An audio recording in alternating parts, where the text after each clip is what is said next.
काही नाही, सकाळी 10-11 वाजेपर्यंत काम आवरायचे, 12 वाजता जेवायचे, सगळे जेवण. चहा तर किती बाऱ्या पितात, पाहुणे आले की चहा, पाहुणे आले की चहा, राहिलेला सगळा तुम्हालाच असतो.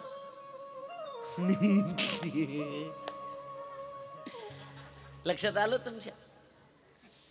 चहा भरपूर वेळेस होतं, जेवायचं, दुपारा झोपायचं, 4 वाजता उठायचं, गल्लीत गप्पा मारीत बसायचं. लय गप्पा मारतात बाया, अशा बसतात एकत्रित सगळ्या. आमच्या गल्लीत पण बायका बसतात सगळ्या एकत्रित. आणि जी नाही तिच्याबद्दल चर्चा करीत बसायचं, जी नाही तिच्याबद्दल चर्चा करीत बसायचं आणि हसायचं. नीट आहे का? एके दिवशी सगळ्या बसल्या होत्या आणि गप्प बसल्या होत्या, कुणीच हसत नव्हतं. मी तिथे गेलो, म्हणलं काकू आज कुणीच कुणाला बोलत नाही का? त्या म्हणल्या महाराज आज सगळ्याच आल्या. ज्यांना कळलं त्यांना धन्यवाद, बाकीच्या उद्या या कळलं तुम्हाला सुद्धा. लक्षात आलं? नमः पार्वती पदे शिव हर हर महादेव. आणि तेवढ्यामध्ये त्या ठिकाणी वाट बघत बसले होते की कुणीतरी महात्मा येईल आणि कुणीतरी महात्मा आम्हाला ही कथा सांगेन. काही मी उद्धार पावेन, काही कृपा करील नारायण, ऐसे तुम्ही सांगा संतजन, करा समाधान चित्त माझे. आमच्या जीवनाचा उद्धार व्हावा, आमच्या जीवनाचं भलं व्हावं म्हणून शिव महापुराणाची कथा असं आम्हाला कोण सांगेन. वाट बघत बसले.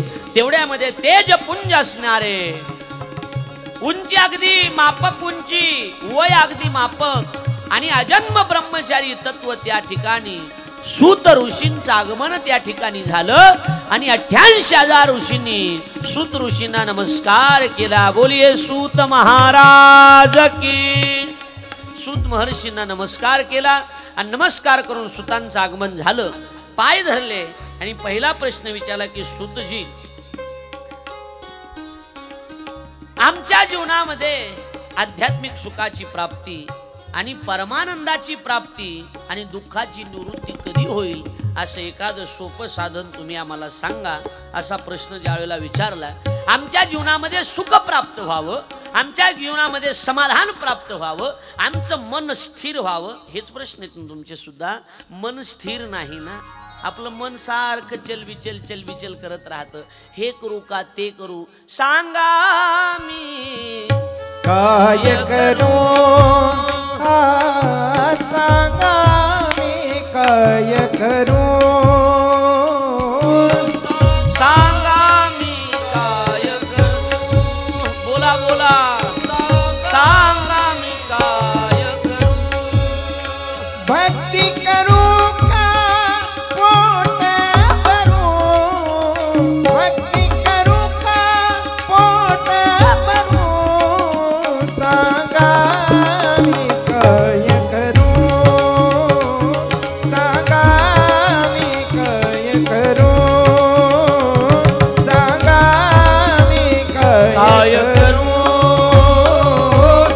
सांगा मी काय करू. बोला ना, सांगा मी काय करू, सांगा मी काय करू. भक्ती म्हणे तू चाल पुढे, भक्ती म्हणे तू चाल पुढे, संसार म्हणे तू ये इकडे, संसार म्हणे तू म्हणा ना, म्हणा ना. भक्ती म्हणे तू चाल पुढे, म्हणे तू चाल पुढे, संसार म्हणतो ये इकडे, हे करू का ते करू, हे करू का ते करू, सांगा मी काय करू, सांगा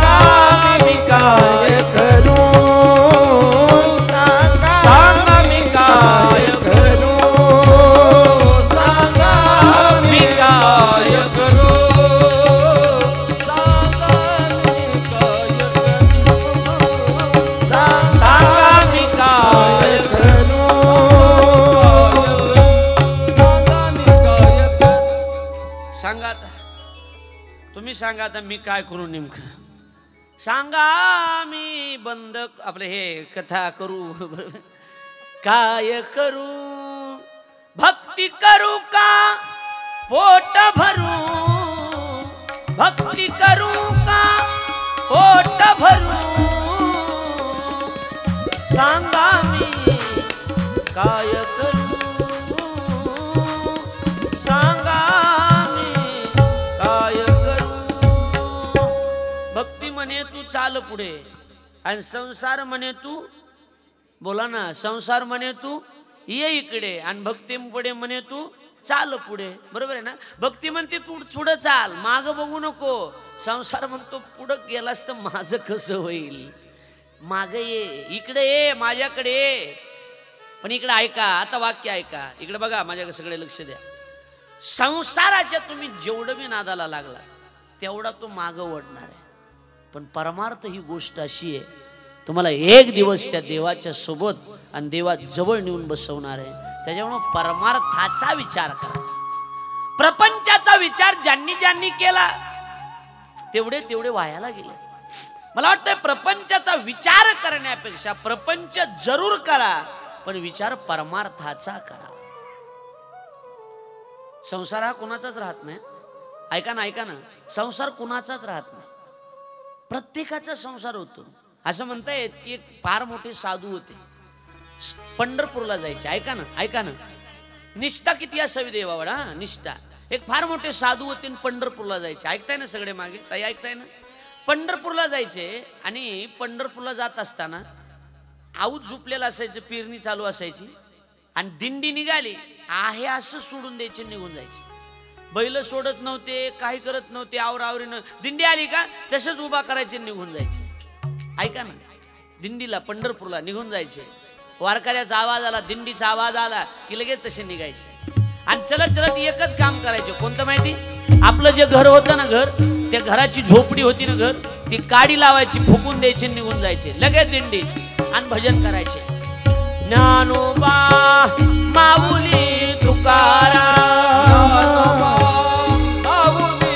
ऐका आता भजन चालू असायचं इकडे काडी लावून द्यायचे झोपडी फुकून द्यायची आणि पंढरपूरला जायचे पंढरपूरला परत यायचे आणि परत पुन्हा झोपडी बनवायचे आणि त्याच्यात राहायचे ऐका आता एक वाक्य भजनाची ताकद ही आहे भजन चालू असायचं आणि झोपडी बनवून राहायचे एका महात्म्याने विचारलं की महाराज तुम्ही पंढरपूरला जात असताना झोपडी फुकून देता आणि परत आल्यावर झोपडी बनवता झोपडी मग फुकूनच का देता ऐकलंय तुम्ही श्रीमंत माणसं आहात तुम्ही मी गरीब माणूस आहे मी सांगतोय तुम्हाला झोपडी का फुकून देत होतात त्यावेळेला त्या महात्म्याचे डोळे मामा डोळ्यानं भरून आले पाणी आलं डोळ्यात आणि त्यांनी सांगितलं एकच आहे पांडुरंगाच्या वारीला चाललोय ना पुन्हा ह्या घराची अपेक्षा मनात राहील नाही म्हणजे मग फुकून देऊ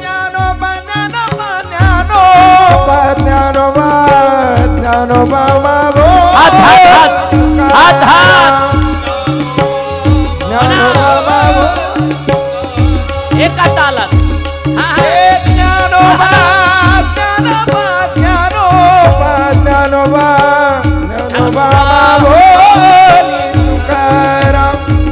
देवाच्या भजनात डुललं पाहिजे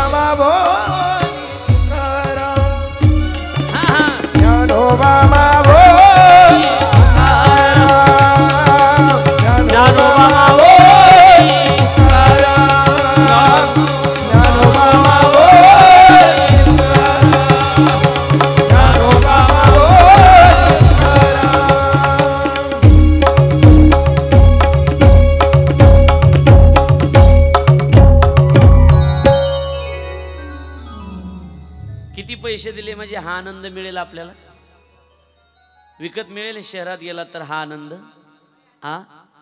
जो आनंद कुठंच विकत मिळत नाहीत ना तो आनंद फक्त परमार्थात मिळतो आणि आपल्याला आता रोज यायचंय 7 दिवस यायचे 7 दिवस येणार आहेत ना सगळे 7 दिवस हात वर करा बरं 7 दिवस कोण कोण येणार नाही अरे अरे अरे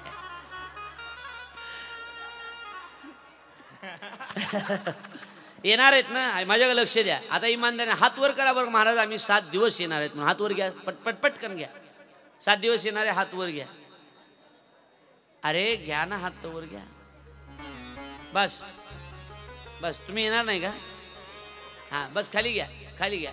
2 गोष्टी सांगतो मी तुम्हाला, 2 गोष्टी सांभाळायच्या. 2 गोष्टी. इथं बसायला जागा पुरणार नाही. आज तर फक्त सण आहे, तरी बी आपला मंडप भरून गेलाय गच्च. लक्षात आलं? बघा कुठवर बाया बसल्या. बघा, बघू नका आता का थोबाट तोंड. मी सांगायला लागलो आहेत म्हणून. माझ्याकडे बघा, माझ्याकडे बघा, इकडे बघा, तिकडे कुठं, इकडे बघा. नमः पार्वतीपदे शिव हर हर. फक्त 2 गोष्टी सांभाळायच्या.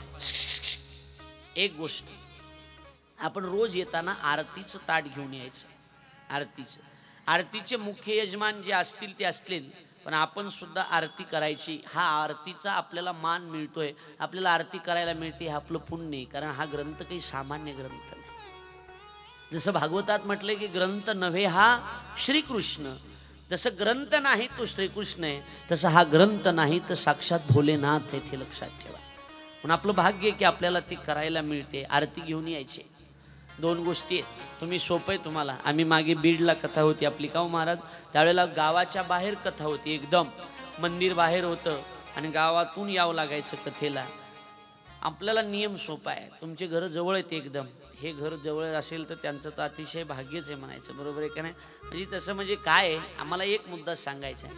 आपण घरी येऊन चला चला चला कथेला, चला चला चला चला, झाली का तयारी, झालं का तुमचं, आवरलं का तुमचं, ही म्हणत यायचं नाही. 2 नियम आहेत, तेवढे लक्षात ठेवा कथा ऐकण्याचे. पहिली गोष्ट, आपण आवरून घरातून बाहेर पडलो की मंडपात येईपर्यंत दोन्हीपैकी एक तर ओम नमः शिवाय किंवा श्री शिवाय नमस्तुभ्यम या मंत्राचा जप करत मंदिरात यायचं. चालेल? चालेल तुम्हाला? हा. पण काय होतंय, आपण विनाकारण गप्पा मारत येतो आणि एरवी तर तुम्ही नामस्मरण करणार नाहीतच. 7 दिवस तेवढंच आपल्याकडून नामस्मरण घडेल. लक्षात येते? शक्य होईल तेवढ्यानी उपवास धरा. 7 दिवसाचा उपवास शिव महापुराणाचा, ज्याला जमतंय त्यांनी तो उपवास धारण करा. सूर्य उदय होण्याच्या अगोदर उठावं आणि सूर्य उदय झाल्याच्या नंतर उठू नये, अगोदर उठावं आणि सूर्योदया अगोदर स्नान करावं. महादेवाची पूजा करावी, काहीतरी फलहार करावा, नंतर पूजा करून घरातली कामं आवरून कथा ऐकावी आणि कथा झाल्याच्या नंतर इथं आपल्याला जेवण आहेच, इथं तुम्ही उपवास सोडला तरी काही हरकत नाही. ज्यांना शक्य होईल मी आपल्याला पुढे जशा जशा कथा येणार तसं तसं मी आपल्याला सांगणार आहे. फक्त एवढंच आहे की वेळ वायाला घालू नका. वेळ वायाला घालू नका. आपण गप्पा मारण्यामध्ये वेळ घालतो ना, तोच वेळ नामस्मरणामध्ये घालवा. मी तुम्हाला सांगतो माझ्या अनुभवाच्या गोष्टी. नामस्मरण केलं ना, नामस्मरण, माणसाचं डोकं शांत शांत. काही करू नका, भजन करा, समाधान मिळेल तुम्हाला जीवनात. 7 दिवस तुम्ही माझ्या पुढे बसा, मी तुम्हाला समाधान देतो, समाधानच देतो. तुम्ही आयुष्यभर समाधानी राहायला पाहिजे. आम्ही आमच्या जीवनामध्ये समाधानी का आहोत त्याचं कारणच आहे की आम्ही संतांनी जे विचार सांगितले त्या मार्गाने आम्ही जातोय. आपल्याला चांगल्या मार्गाने जावं वाटत नाही ना, म्हणून आपल्या जीवनामध्ये दुःख पदरात पडतं. महाराज आम्ही देवदेव करतो, आम्ही परमार्थ करतो, आम्ही कथा ऐकतो, कुठं चांगलं केलंय व आमचं देवानं? हा प्रश्न मनात येतोच ना. माझ्या सुद्धा येतो, कधीतरी माझ्या सुद्धा येतो, तुमच्या सुद्धा येतो, कुणाच्या प्रत्येकाच्या मनात हा प्रश्न असतो. त्याचं उत्तर मला द्यायचं. शिव महापुराणात त्याचं उत्तर आलेलं आहे. त्याचं उत्तर फक्त हेच आहे की काय, देवानं जसं ठेवलंय तशा पद्धतीनं राहावं लागतं. कारण आपलं प्रारब्धच तसं असलं तर त्याला आपण पर्याय काय. सावता महाराजांनी आग्रह केला, बाबा नाराज होऊ नका. समयासी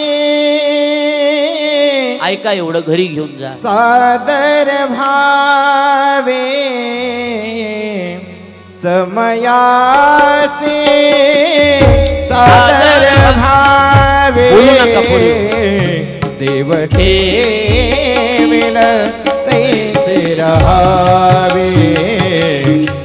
देव ठेविल तैसे रहावे.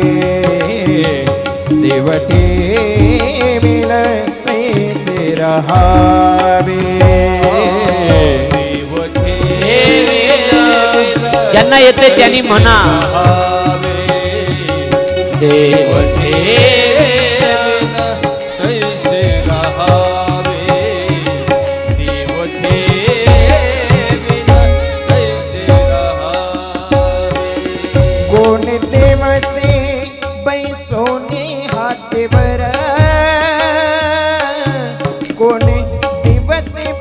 पालकी सुभेदार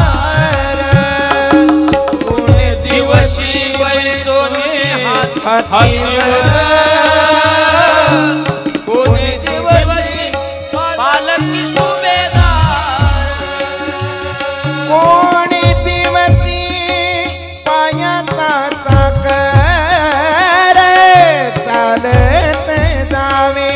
चालत जावे देव ठेविल तैसे रहावे देव ठेविल तैसे रहावे देव ठेविल तैसे रहावे देव ठेविल तैसे रहा म्हणा ना म्हणा देव ठेविल तैसे रहावे देव ठेविल तैसे रहावे कोण दिवसी यमयेते चालून ऐका ऐका आता लक्ष देऊ कोण ऐका दिवसी प्राण जाती कोणत्या दिवशी यम येतील आणि कोणत्या दिवशी आपला प्राण घेऊन जातील आणि कोणत्या दिवशी स्मशान भूमीमध्ये जाऊन एकट्याला राहावं लागेल हे सांगता येत नाही ना. पण जशी वेळ आहे तसं राहा चालून कोण दिवसी प्राण जाते घेऊन कोणी दिवसी प्राण जाते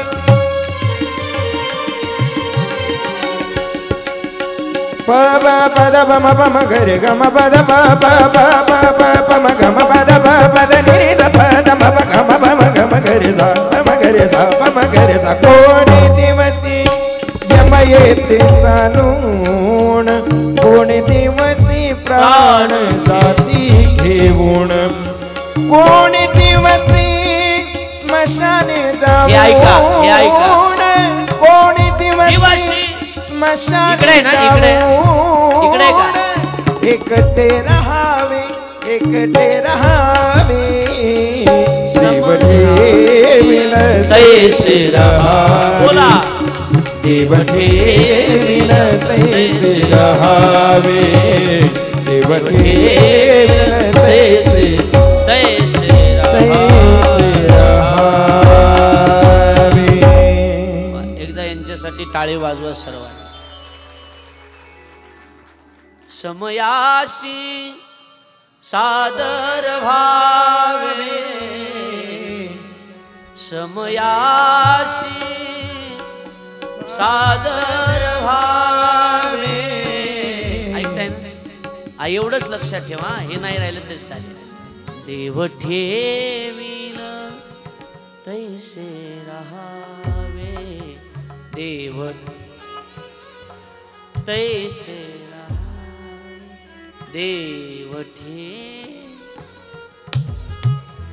एवढं आजच्या कथेतून एवढं घरी घेऊन जा. आजच्या कथेतून एवढं घेऊन जा, भांडणच होणार नाही. विको कमी करा, थोडंसं विको कमी करू, विको कमी. देव ठेविल तैसे रहावे. मला वाटते प्रत्येक गोष्ट बोर होते का जरा? आई बोर होते थोडंसं? ताई बोर होते? नाही चहा सांगू का एकदा? हां घ्यायचं आहे? मामा नको म्हणतायत, कॅन्सल करा. मी सांगितलं होतं म्हणून म्हणतो. नमः पार्वती पदे शिव हर हर महादेव. आजच्या कथेतलं एवढं घरी घेऊन जा. काय सांगितलं महाराजांनी? तर प्रपंचामध्ये जशी वेळ आली तसं राहा, जशी वेळ आली तसं राहा. महादेवावर एकदा वेळ आली विष प्राशन करायची, विष प्राशन केलं आणि कंठ निळा झाला म्हणून निळकंठ नाम प्रसिद्ध झाले. इकडे बघ, इकडे बघा. ताई मी तुम्हाला आग्रह करतो, ज्यांना खरंच ऐकायचे त्यांनी समोर बसत जा, ज्यांना ऐकायचं नाही त्यांनी इथे येऊ नका. इकडे तिकडे विक्षिप्त, इकडे बघ तिकडे बघ सारखं. आम्ही जीवाचं रान करून आपल्याप्रमाणे, तुला ऐकणं होत नसेल तर मागं बसायचं, इकडे तिकडे विक्षेप करायचा नाही. ज्यांना विक्षेप होतोय उठून जायचे त्यांनी पुढे बसायचं नाही. नमः पार्वती पदे शिव हर हर महादेव. कळलं मी काय म्हणतोय? ती जशी वेळ येईन तसं राहायला शिकायचं. कोणे दिवशी यम येती चालून कोणे दिवशी प्राण जाती घेऊन, बरोबर आहे का नाही? कोणे दिवशी स्मशानी राहून जाऊन एकटे राहावे. कोणत्या दिवशी यम येतील, कोणत्या दिवशी फासे टाकतील, आणि कोणत्या दिवशी प्राण घेऊन जातील, आणि कोणत्या दिवशी स्मशानामध्ये जाऊन एकट्याला जळावं लागेल ना, हे सांगता येत नाही. म्हणून देव ठेवील तैसे राहावे. जसा देव ठेवील तसं राहा. आम्ही आमच्या जीवनामध्ये ज्या वेळेला मार्गक्रमण करत